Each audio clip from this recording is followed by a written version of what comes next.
ஹரிநாராயண துரித நிவாரண பரமானந்த சதாசிவசங்கர நாளென் செய்யும் வினிதானன் செய்யும் என நாடி வந்த கோலென் செய்யும் கொடுங்கூற்றியன் செய்யும் குமரேசர் இரு தாளும் சிலம்பும் சதங்கையும் தண்டையும் சண்முகம் தோளும் கடம்பும் எனக்கு முன்னே வந்து தோன்றினே. ஓம் அனுமந்தாய வித்மகே வாயு புத்திராய தீமகே தந்தனோ மாருதி பிரச்சோத்யா. பட்டீஸ்வரம் ஸ்ரீ விஷ்ணு துர்க்கையே போற்றி. உலகெங்கிலும் வாழ்ந்து கொண்டிருக்கும் ஸ்ரீராம் ஆஸ்ட்ரோ யூடியூப் சேனல் நேயர்களுக்கு டாக்டர் சைதை ராஜாவின் அன்பான வணக்கங்கள். நாம் இப்பொழுது இந்த எபிசோடில் வார ராசி பலன்கள் ஆகஸ்ட் 17 முதல் 23 வரைக்கும் உள்ளடக்கிய நாட்களுக்கு கிரகங்கள் ஒவ்வொரு ராசிக்கும் எப்பேற்பட்ட பலனை வழங்கப் போகிறது என்பதை பார்க்கலாம் வாங்க. ராசியில் எந்தெந்த அதாவது கிரகங்கள் எங்கெங்கே இருக்குது அப்படின்னு பார்த்தீங்கன்னாக்கா, ரிஷபத்தில் சந்திர பகவான், சுக்கிரன் குரு மிதுனத்தில், புதன் கடகத்தில், சூரியன் கேது சிம்மத்தில், செவ்வாய் கன்னியில், ராகு கும்பத்தில், சனி பகவான் மீனத்தில் இருக்கிறார். இந்த வாரம் கிரகங்கள் மாறும் இல்லையா, தினமுக்குள் சந்திரன் மட்டும் மாறுறார். அதாவது ரிஷபத்தில் இருக்கக்கூடிய சந்திரன் இந்த வார இறுதியில் சிம்மம் வரை சென்று, அதாவது ரோகிணியில் ஆரம்பித்து மக நட்சத்திரம் வரைக்கும் சஞ்சாரம் செய்கிறார் இந்த சந்திர பகவான். மற்றபடி 22/8/2025 சர்வ அமாவாசை திதி வருகிறது. எங்களுடைய வீடியோ பிடிச்சிருந்தால் லைக் பண்ணுங்கள், ஷேர் பண்ணுங்கள், சப்ஸ்கிரைப் பண்ணுங்கள். மறக்காமல் சப்ஸ்கிரைப் பண்ணுங்கள்.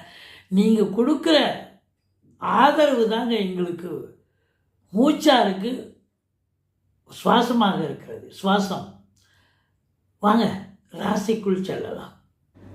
மகர ராசியில் பிறந்த அன்பர்களுக்கு வணக்கம். மகர ராசி காலபுருஷனுக்கு 10வது ராசி. சனி பகவான் ஆட்சி பெறும் வீடு. இப்பொழுது சனி பகவான் 3ஆம் இடத்தில் இருக்கிறார். ஆனாலும் வக்ரகதியில் இருப்பதால் 2ஆம் வீட்டு பலனை செய்வார். இந்த மகர ராசியில் என்னென்ன நட்சத்திரங்கள் உள்ளடங்கி இருக்கு அப்படின்னு பார்த்தீங்கன்னா, உத்திராடம் 2, 3, 4 பாதங்கள், திருவோணம், அவிட்டம் 1, 2 பாதங்கள் உள்ளடக்கியது. இந்த மகர ராசிக்கு கிரகங்கள் சாதகமாக இருக்கின்றனவா? 2இல் ராகு குரு பார்வையில் இருக்கிறது, சாதகம்.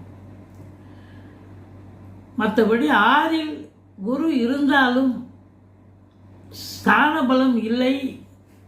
இருந்த போதிலும் பார்வை பலமாக 10ஆம் இடம், 2ஆம் இடத்தை குரு பகவான் பார்ப்பது சாதகம். மற்றபடி உங்களுக்கு 4க்கும் 11க்கும் ஆதிபத்தியம் பெற்ற செவ்வாய் எங்கே இருக்கிறார்னா 9ஆம் இடத்தில் இருக்கார். இப்படி கிரகங்களுடைய நிலைகள் சிறப்பாகவே இருக்கின்றன. சஞ்சார நிலைகள், கிரகங்கள் சஞ்சாரம் சிறப்பாக இருந்தால் பலன்கள் கண்டிப்பாக சிறப்பாக இருக்கும். அதான லாஜிக்கு. அதாவதுங்க, எல்லாரும் கேட்குறீங்க ஃபோனில் சில பேர், இது 30% தாங்க கோச்சார பலன். இந்த வார ராசி பலன், இப்போ ஒரு ராசிக்கு பலன் சொல்கிறேன்னா அது 30% தான். மீதி 70% உங்களுடைய தசாபுத்தி அடிப்படையில் தான். 70% நீங்கள் நல்லதை அனுபவிக்கலாம், நல்லதை அனுபவிக்கணும். கெடுதலான நேரமாக இருந்தால் கெடுதல் அனுபவிக்கணும். இந்த 30% உங்களுக்கு 100ஆக சாத்தியமாகாதுல்ல. 30 தானேங்க. அது சரியாக இருந்தால், சூப்பராக இருந்தால் 30 ஓகே. அதுவே சரியில்லைன்னா அது 30ங்கிறது 5, 10 இப்படி தானே பலன் கொடுக்கும். பாதி பலனும் கால்வாசி பலனும் தானே கொடுக்கும். அதனால் சரியில்லை எங்களுக்கு நீங்கள் சொல்கிறீங்க அப்படின்னு ஒரு சிலர் சொல்கிறீங்க. நாங்கள் யாருக்குடைய தனிப்பட்ட ஜாதகத்தை நம்ம பலனை சொல்லிங்க. இது பொது பலனுங்க, பொதுவான பலன். அந்த வேலை இப்படி போகும்போது இது இப்படி இருந்தால் அப்படி தான் இருக்குங்கிறது 30% நிச்சயமாக உறுதியாக சொல்லலாம். உங்களுக்கு சாதகமாக இருந்தால் சாதகம், பாதகம்னா பாதகம் அப்படின்னு கண்டிப்பாக சொல்லலாம். இந்த 30% சில நேரங்களில் பெரிய விஷயம், ஒரு தாக்கத்தை கொடுக்கும். இப்போ நேரம் தசாபுத்தி பிறப்பு தசாபுத்தி உங்களுக்கு சரியில்லைன்னு வைங்க, ஓரளவுக்கு நியூட்ரலாக போகுது, இது சாதகமாக இருக்குதுன்னு சொன்னால் அப்போ வந்து நியூட்ரல் ப்ளஸ் சாதகம் அப்படின்னா ஒரு 60 மோர் தென் 60% சாதிக்கக்கூடிய நேரம். இப்படித்தான் எடுத்துக்கணும். இல்லை தசாபுத்தி சரியில்லை, நடப்பு தசாபுத்தி சரியில்லை, கோச்சாரமும் சரியில்லைன்னு சொன்னால் தோல்விகளை சந்திக்கணும், பிரச்சனைகளை சந்திக்கணும், அவமானங்களை சந்திக்கணும் அப்படிங்கிறது தான். மற்றபடி யாருடைய தனிப்பட்ட ஜாதகத்தை நம்ம சொல்லலை, பொதுப்படையான பலன். இந்த மகர ராசின்னு 12 ராசி இருக்குது, ஒரு ராசிலையும் எத்தனையோ கோடி பேர் பிறந்திருக்கிறாங்க, ஒரு ராசியில் மகர ராசியில் மட்டும். அப்போ நம்ம சொல்கிறதெல்லாம் அவங்களுக்கு சரியாயிடுமா? ஓரளவுக்கு கோயின்சிட் ஆகும், ஒரு 30% ஆகும், அவ்வளோதான். சரி, நம்ம வாங்க போகலாம். இப்போது 2ஆம் இடத்தில் ராகு இருக்கிறார். 2ல் ராகு இருக்கிறது, ஒரு மைனஸும் இருக்குது, ஒரு ப்ளஸ்ஸும் இருக்குது.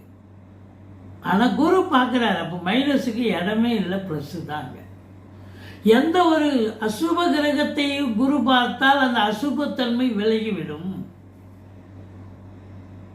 அவன் சுபத்தன்மை செய்யலனாலும் அசுபம் இல்லை, நியூட்ரல் ஆகிடும் அப்படின்னு கூட சொல்லலாம். பாருங்கள், 2ல் ராகு, பாகிஸ்தானத்தில் ராகு, அதுவும் குரு பார்க்குறார். இந்த வழக்கறிஞர்கள், ஆசிரியர்கள், ஜோதிடர்கள், இதுபோல வாக்கினை தொழிலாக கொண்டு செயல்படக்கூடியவர்களுக்கு ஒரு சிறப்பான ஒரு வாரம் சாதிக்கக்கூடிய நேரம்.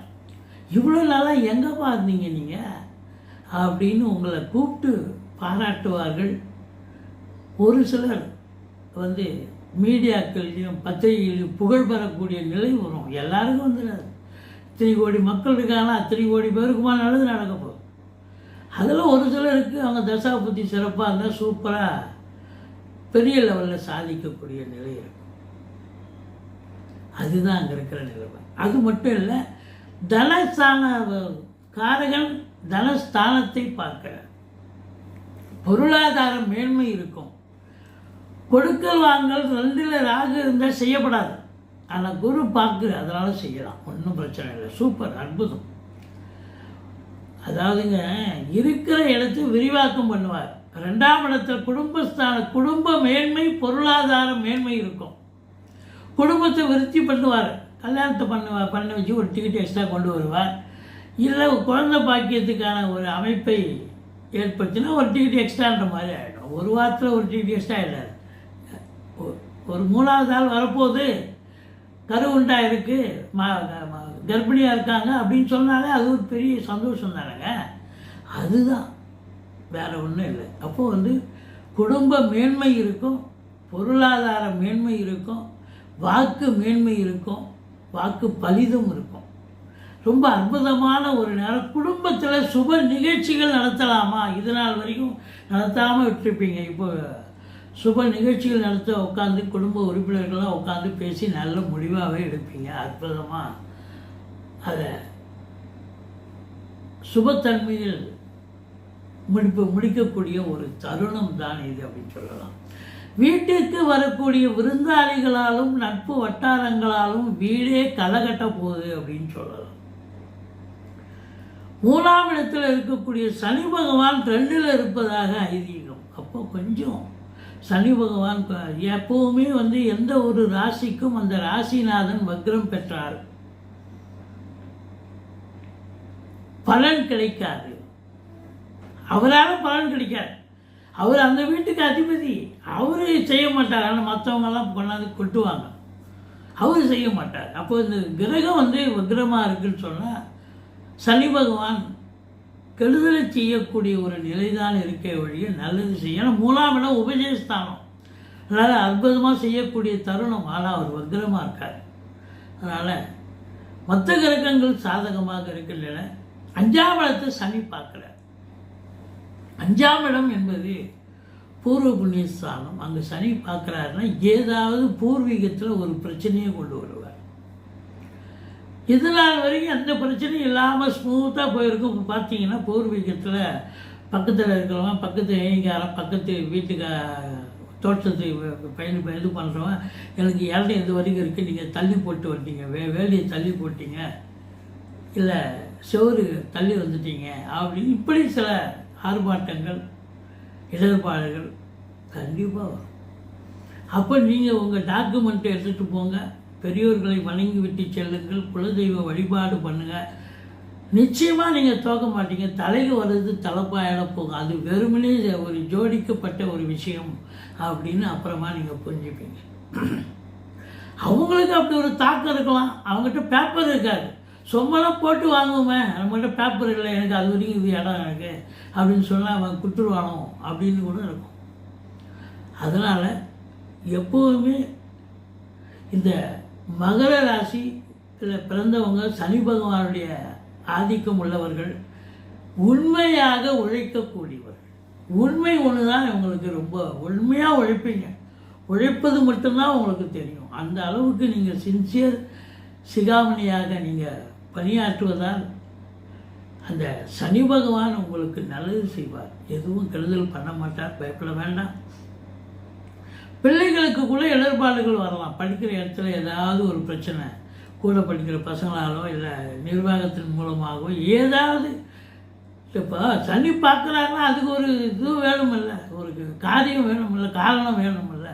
கடைசியில் பார்த்தா புஷ்ஷுன்னு ஒன்றும் இல்லைங்க, சாரிங்க, நீ உங்கள் பையன் இல்லைங்க அப்படின்வாங்க. இதுதான் நடக்கும்.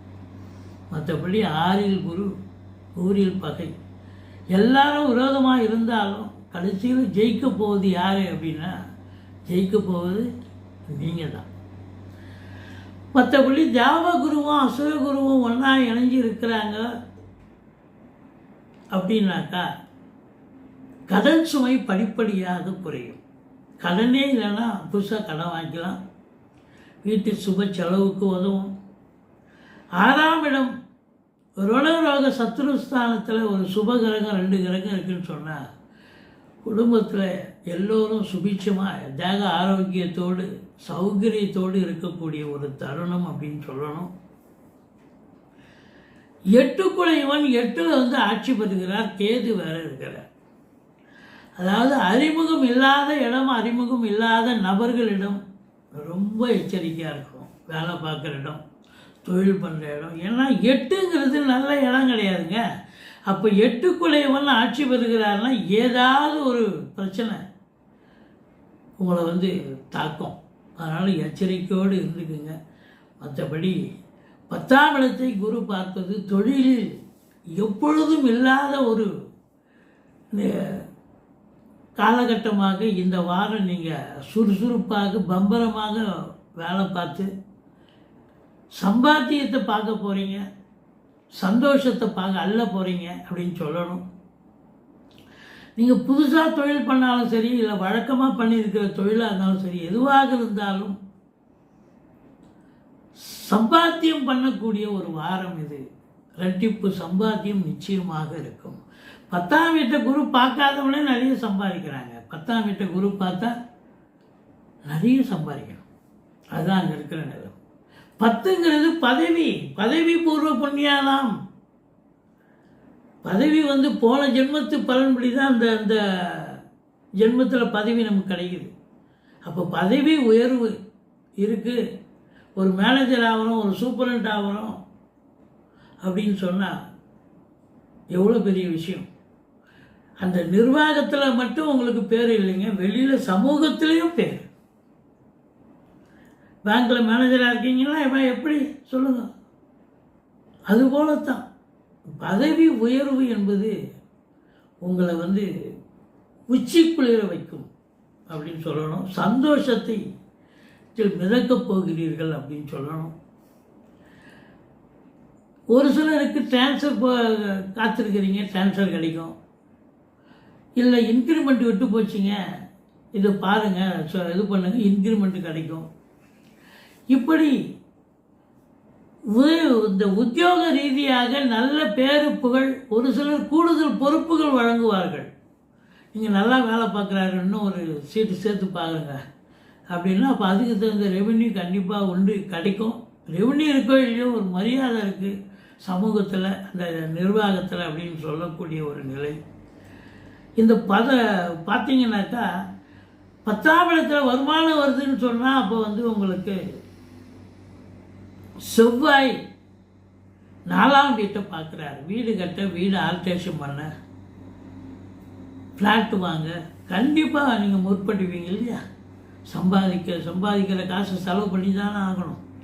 அப்போது வீடு, அதாவது வீடு நிலம் வாங்கிறதுக்கோ வீடு கட்டவோ ஃப்ளாட்டு வாங்கவோ பூமி சம்பந்தப்பட்ட விஷயங்களில் நல்லது செய்யக்கூடிய ஒரு வாரம் இது அப்படின்னு சொல்லலாம். ஏன்னா செவ்வாய் தன்னுடைய வீட்டை தானே பார்க்கிறார், 4ஆம் வீட்டை. இப்போ 4ஆம் இடம் என்பது வீடு. ஏன்னா அது செவ்வாயுடைய வீடாக இருக்கிற வீடு வாகனம் கூட சொல்லணும். பட் இருந்தாலும் வீட்டை தான் அவர் இண்டிகேட் பண்ணுவார், வீட்டை தான் அவர் இம்ப்ளிமெண்ட் பண்ணுவார், கட்டுறதுக்கோ இல்லை இது பண்ணுறது. மற்றபடி 12ஆம் இடத்தை குரு பார்க்கிறார் என்று சொன்னால் செலவினங்கள் இதுதான் சுப செலவு தான் இருக்கும். அசுப செலவுக்கு ஏதோ ஒரு சிலருக்கு ஒன்றா ஒரு அசுப செலவு இருக்கலாம் ஒழிய, இந்த ராசியில் பிறந்தவர்களுக்கு 22, 23 சந்திராஷ்டம நாளாக வருவதால் ரொம்ப எச்சரிக்கையாக இருங்க. மற்றபடி பண வரவு இருக்குது, குடும்பத்தில் அமைதி இருக்குது, நிம்மதி இருக்குது, சந்தோஷம் இருக்குது, எல்லாமே இருக்குது. ஒற்றுமை, குடும்பத்தில் அமைதி ஒற்றுமை இருந்தாலே பெரிய விஷயம், பண வரவு இருந்தாலே பெரிய விஷயம் தானே. அப்போது இது வீக் தானே. இந்த வாரம் பொன்னான வாரம், பொற்காலம் அப்படின்னு சொல்லணும். நீங்கள் வணங்க வேண்டிய தெய்வம் சனி பகவானை வழிபாடு செய்து கொள்ளுங்கள். சனிக்கிழமை தோறும் எள்ளெண்ணெய் தீபம் இட்டு வாருங்கள். ஆஞ்சநேயரை வழிபாடு செய்து கொள்ளுங்கள். பட்டீஸ்வரம், துர்கா, அதாவது ராகு 2 இருக்கிறதால துர்கையை வழிபாடு செய்து கொள்ளுங்கள். மற்றபடி பிள்ளையாரையும் வழிபாடு பண்ணுங்கள், எந்த குறையும் இருக்காது. நிச்சயமாக இந்த மகர ராசியில் பிறந்த அன்பர்களுக்கு குறை ஒன்றும் இல்லை, மறைமூர்த்தி கண்ணா என்று சொல்லக்கூடிய அளவுக்கு சந்தோஷமாக இருக்க போகிறீங்க, சௌகரியமாக இருக்க போகிறீங்க. இதுதாங்க நிதர்சனமான உண்மை. எங்களுடைய வீடியோ பிடிச்சிருந்தால் லைக் பண்ணுங்கள், ஷேர் பண்ணுங்கள், சப்ஸ்கிரைப் பண்ணுங்கள், மறக்காமல் சப்ஸ்கிரைப் பண்ணுங்கள். நன்றி. வாழ்க வளமுடன்.